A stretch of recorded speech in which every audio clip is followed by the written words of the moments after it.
Gente, é o seguinte, essa pauta foi encomendada a dedo, assim. Por quê? Eu tenho falado muito sobre a importância de você pensar positivo, de você ser grata, de você ser grato, né? Parar de pensar em coisas ruins.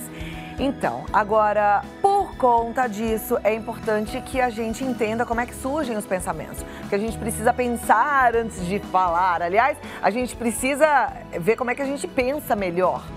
Então, eu convidei alguém que entende tudo de cérebro e ele é um dos órgãos mais estudados pela medicina e que tem muitos mistérios, mas hoje o nosso querido convidado, o neurocirurgião Dr. Júlio Pereira, traz algumas das respostas. Ele é especializado em radiocirurgia e neurocirurgia funcional pela Universidade da Califórnia. Ele é criador do Neurocirurgia BR, o blog da neurocirurgia mais acessado do mundo. Ele é co-criador de 11 aplicativos médicos de destaque, inclusive o de dor de cabeça e também o de epilepsia. Ele é autor de 4 livros e ele é sempre o nosso amigo, colabora muito com a gente, Dr. Júlio Pereira. Seja muito bem-vindo. Tudo bem? Eu tô tão feliz porque eu tô doida para entender esse negócio. Que é assim, eu quero e tô treinando muito para pensar melhor, para aprender a ser mais otimista, para pensar em coisas boas. Só que às vezes eu me pego já pensando e não pensei no que eu ia pensar, porque é mais ou menos isso, né? Perfeito. Eu gosto muito desse tema porque geralmente, né, a gente fala muito de doença, né? Então já falou dor de cabeça, já falou de tumor, né? E eu falo, como é que a gente entende a doença? A doença serve e ajuda a gente a entender o funcionamento normal do cérebro. Então, através da doença, a medicina viu como o cérebro funciona. Parece complexo, mas vou tentar simplificar um pouquinho. Eu gosto de dar exemplo como se fosse um smartphone, né? O telefone ele é composto de um monte de componentes, né? Mais de 200 componentes, o mais comum. E dentro desses componentes você pode colocar aplicativo. Tanto que o smartphone de cada pessoa é diferente, né? E eu gosto de dar exemplo do cérebro por isso. O cérebro é formado de quê? Quem são os componentes? Os neurônios. E os neurônios se organizam em estruturas que cada uma vai ter sua função. Então, aí você pode falar, mas Júlio, o que isso tem a ver com a questão do pensamento, né? Que poucas vezes as pessoas se atentam que, além disso, diferente do smartphone, nosso cérebro tem uma coisa que a gente chama neuroplasticidade. Como assim? A gente aprendeu através das doenças. Se a pessoa tem uma lesão, para de movimentar o braço. Quem teve um parente, alguém com AVC, percebe isso. A pessoa, com o tempo, ela vai pegando estruturas e partes do cérebro que não era responsável pela movimentação e começam a ajudar aquela movimentação. Então, da mesma forma que a gente fala para a doença, a gente fala para as coisas saudáveis. Você está falando isso do pensamento, né? Então, a sede do pensamento é sim o cérebro. Durante anos na história a gente questionou muito, né? Tanto que até hoje é sinônimo do coração como sentimento, né? Mas o sentimento está no cérebro, né? E a gente tem que saber que a gente pode modular bem nosso cérebro, né? E esse exercício que você faz, a gente fala com todo paciente, né? Quem está doente e quem não está doente. Nosso cérebro tem mais de 100 bilhões de neurônios. Cada neurônio desse tem milhões de conexões. Então, assim, o potencial do cérebro, sem dúvida, eu digo que é quase infinito, né? Porque a gente pode fazer tudo com ele. Olha lá. Agora, na semana passada, acho que foi até no comecinho dessa semana, eu conversei com um especialista em estresse, em ansiedade, e eu falei sobre essa questão, né, da gente pensar coisas boas. Mas ele falou assim, Cláudia, só que quando você verbaliza, você já pensou há muito tempo. Quando você pensa, o cérebro já processou. Então, de onde que vem os pensamentos? Isso. Nada mais é do que conexão elétrica. Parece confuso, mas eu falo que nas últimas décadas a medicina ela aprendeu muito. Porque antigamente só estudava o cérebro quando alguém morria ou ia passar por uma cirurgia. Hoje a gente consegue ver o cérebro em funcionamento. Isso se chama ressonância funcional. Então isso que você está falando, né? A gente pede para o paciente, isso mais em campo de pesquisa, para pensar numa coisa ruim, numa coisa boa. E a gente sabe que o cérebro é todo conectado. Então um pensamento ruim, uma sensação ruim que você tenha, que o estresse é o grande debate que a gente tem hoje, isso não afeta só o cérebro, isso afeta o corpo como inteiro. Por isso que às vezes a gente tinha um preconceito de falar das doenças mentais, né? Então, quem era estressado, a gente tinha ideia que era alguém que não sabe conviver com os problemas. Mas fato é que o estresse está localizado no cérebro e isso altera o nosso corpo como um todo. Pressão, tudo isso está conectado. Então, a sede do pensamento está no cérebro, o cérebro é dividido em neurônios e através de conexões elétricas e substâncias químicas, que aí sim, tudo isso conectado vai dar origem aos nossos pensamentos. Então, dá para controlar os pensamentos, mas entre aspas, algumas pessoas podem ter algumas questões químicas que fazem com que ela já não pense em positivo? Perfeito. Tem uma ilustração que ela é bem interessante, eu gosto bastante de colocar, sua produção colocou aí, se colocaram no ar. O cérebro, ele é todo conectado. Uma das estruturas, quando mais a gente fala de estresse, a gente chama que é o sistema límbico. O que é o sistema límbico? O sistema das emoções. O seu, Cláudio, o meu, ele não é formado da agora. Ele é formado de toda a nossa experiência de vida. Então, eu gosto de dar muitos exemplos para os pacientes, que é o seguinte. Às vezes, você sente um cheiro que te lembra um momento de sua vida. Você ouviu uma música que passou num casamento, você lembra. Uma música que era relacionada com seu namoro com alguém, né? Um texto que você leu. Então, eu gosto muito de mostrar isso para dizer isso. A gente consegue, em parte, controlar nosso cérebro, consegue controlar os pensamentos, mas a gente tem todo um histórico de vida que fez com que as conexões se modulassem de determinado momento. Por exemplo, a gente consegue no nosso dia a dia, né? Ver pessoas otimistas como você, né? Que transfere alegria, não é pelo momento que você está vivendo agora, é todo um histórico de sua vida, com sua família, né? Por isso que é muito importante, e principalmente quando eu lido com as situações mais difíceis da vida das pessoas, que por exemplo, que ela descobre ter um tumor, então eu falo com todo paciente, né? Boleto e doença vai chegar, sempre, né? A gente nunca vai estar preparado, né? Então, geralmente, o histórico de vida da pessoa, ele é mais relevante como ele vai encarar a doença do que o momento em si. Entendeu? Por isso que é importante a gente entender, né? Uma construção de vida que faz uma pessoa ser positiva, uma pessoa ser negativa. Mesmo com a história de vida difícil, tem pessoas que conseguem modular muito bem e ter uma reação boa numa situação de estresse, como doença que eu estava falando. Eu ia falar exatamente isso, porque a gente sabe de pessoas que tiveram uma vida muito difícil. Aliás, por exemplo, a gente pode comparar irmãos que tiveram o mesmo jeitinho, mesmas dificuldades, mas um lida muito bem. O cérebro, ele já pode ter um mecanismo de funcionamento para bons pensamentos? Perfeito. Essa é a sua pergunta. Vou te dar um exemplo que você vai entender por quê. Por exemplo, um vício com substância.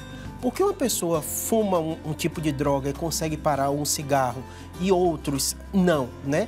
Então, existe uma base biológica? Existe. Não é só o ambiente e as pessoas, elas são diferentes. Eu gosto de dizer para o paciente, né? Às vezes você vê pessoas no mesmo ambiente. Um é gordinho, outro é magrinho. Não é só a quantidade de alimento, mas também a relação do metabolismo.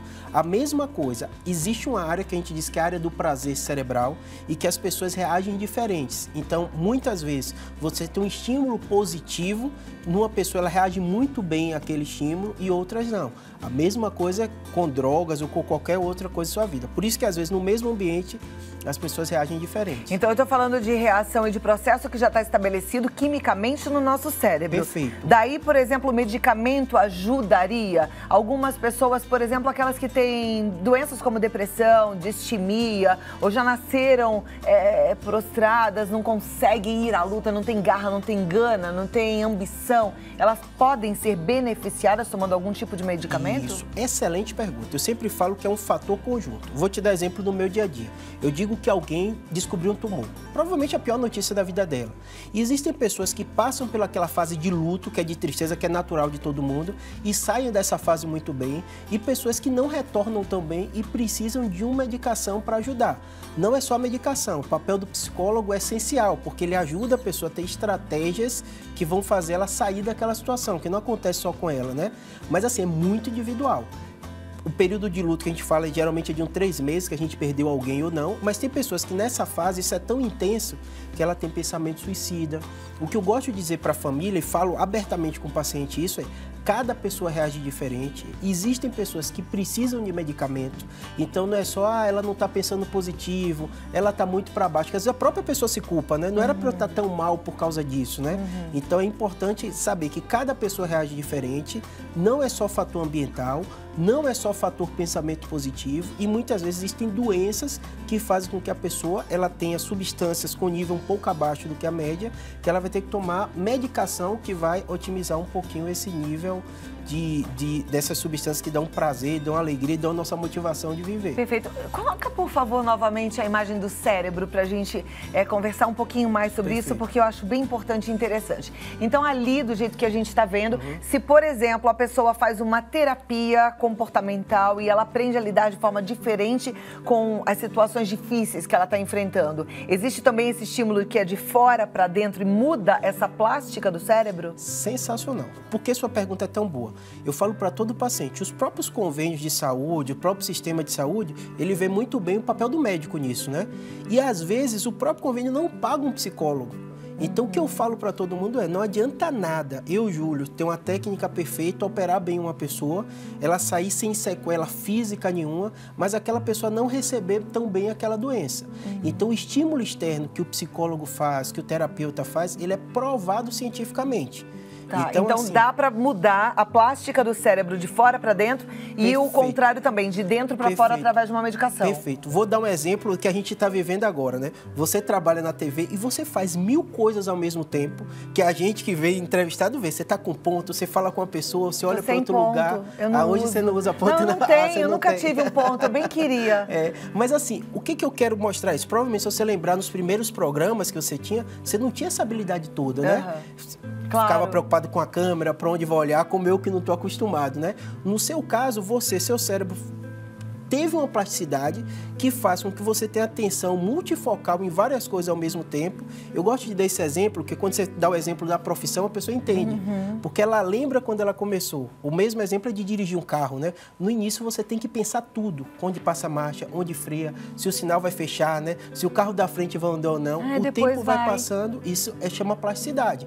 Ah, então vale a pena eu treinar ser positiva. Vale a pena eu treinar ser grata. Vale a pena eu treinar e prestar atenção quando eu não sou grata. Perfeito. Isso vai daqui a pouco ficar automático? Com certeza. Vou te dar outro exemplo que é clássico, o paciente idoso. Geralmente o paciente quando descobre uma coisa, ele fica para baixo, porque o envelhecimento a gente nunca está preparado, né? E geralmente eles reclamam muito da memória. Ah, minha memória não está boa, minha memória não é como a mesma. Eu falo, o envelhecimento faz esse cérebro da gente, essa maquinaria, que algumas áreas realmente elas não fiquem tão boas como outras, mas outras se potencializam. Eu dou exemplo para todo idoso, ele adora. Eu falo assim, resolução de conflito. Pegue um jovem que tem a memória fantástica e tal, ele é muito mais impulsivo. Ele, às vezes, por falta dessa experiência, dessa plasticidade que a vida deu, ele quer resolver, às vezes, tendo embate, né? Em relacionamento a gente percebe isso, né? Quando a gente namorava tão jovem... Era briga o tempo todo, né? E a gente vai...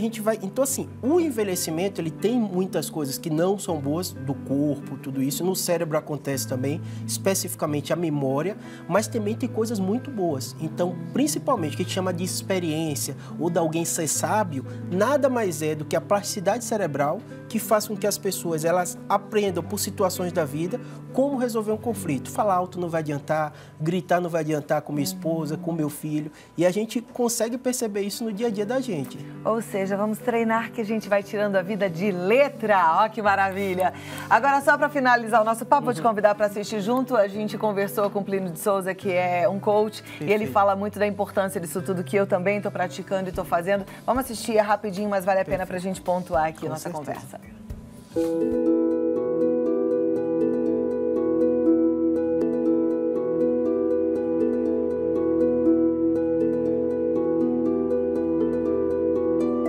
Olá, Cláudia. Já que vocês estão falando sobre o pensamento, eu quero dar a minha contribuição falando sobre uma coisa que está totalmente vinculada com os pensamentos, que são as crenças. Crenças são profecias autorrealizadoras. Aquilo que você acredita é aquilo que você enxerga no mundo, é o que você ouve no mundo, é o que você atrai no mundo. Primeiro, vamos entender como é que as crenças são criadas. Elas são criadas através da repetição.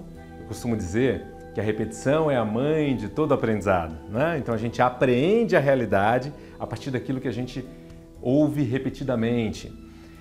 E também através de uma experiência única com forte impacto emocional. Então você aprende por repetição ou forte impacto emocional. Então, repetição. Por exemplo, de tantas vezes você ouvir em casa que você é lindo, você pode crescer se achando uma criança linda. De tantas vezes você ouvir que você é incompetente, você pode crescer com a crença de que você é incompetente.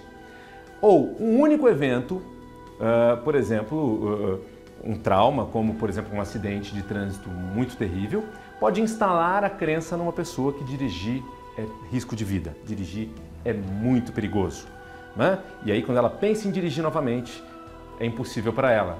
Um evento faz com que ela não dirija mais. Dirigir é perigoso. Então, A crença pode ser instalada pelo forte impacto emocional único ou pela repetição. A partir daí, isso fica no cérebro, fazendo com que a gente enxergue o mundo a partir dessa ótica. Então, é muito importante doutrinar os pensamentos. E como é que a gente pode fazer isso? Uma maneira é reprogramando, né? Reprogramando crenças, ressignificando com técnicas variadas de ressignificação.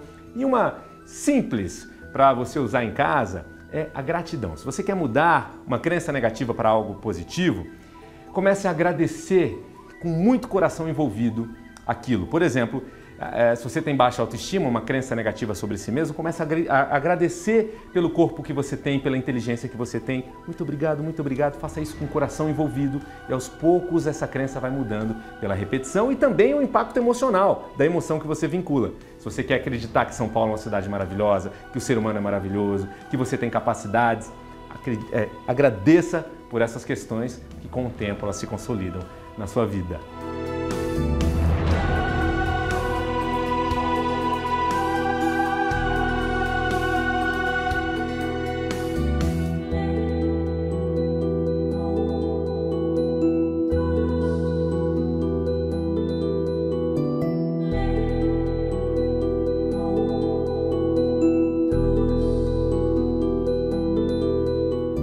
Muito obrigada, Plínio. Fica aí mais um reforço, né, doutor? Com certeza. E eu agradeço a sua presença aqui, Muito obrigado. viu? Muito obrigada, Muito a gente obrigado pelo aprendeu. convite. E foi maravilhoso, né, gente? Vamos colocar em prática, tá?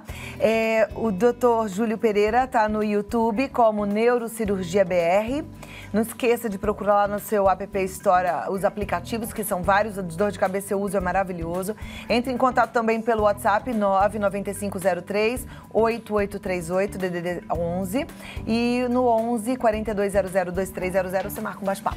E até a próxima, Até a viu? próxima. Com bons pensamentos sempre. Obrigado. Obrigada. Tá vendo só? É muito interessante porque as coisas vão se juntando, né? E a gente vai aprendendo e entendendo que a ciência está comprovando a realidade disso tudo.